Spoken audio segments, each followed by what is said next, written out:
बाप बदमाश गे गई बोला तो जे सारा भाके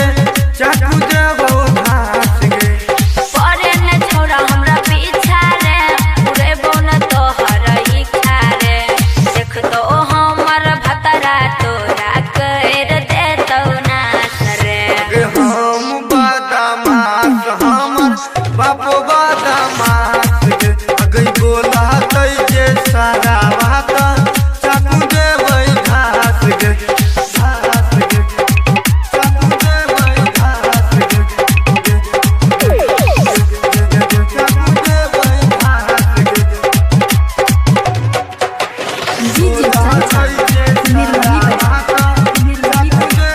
घास गे ओही तू पागल मजनू दीवाना रे जान छे हमारा पुलिस थाना गे अच्छा सुना ओही तू पागल मजनू दीवाना रे जान छे हमारा पुलिस थाना गे काटी दे तो भतरा तोरा काटो ही जाना बास रे अगे हम बदमाश हमर बाप बदमाश गे गई बोला तो जे सारा भाके चाकू दे घास गे घास गे चाकू दे घास गे चाकू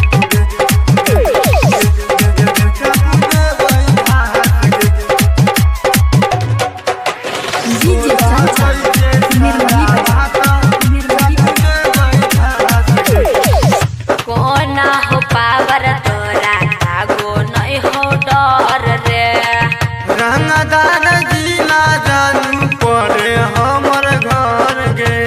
अच्छा हमर घर सुना कोना हो पावर तोरा कागो नहीं हो डर रे रंगदार जिला जानू पड़े हमर घर गे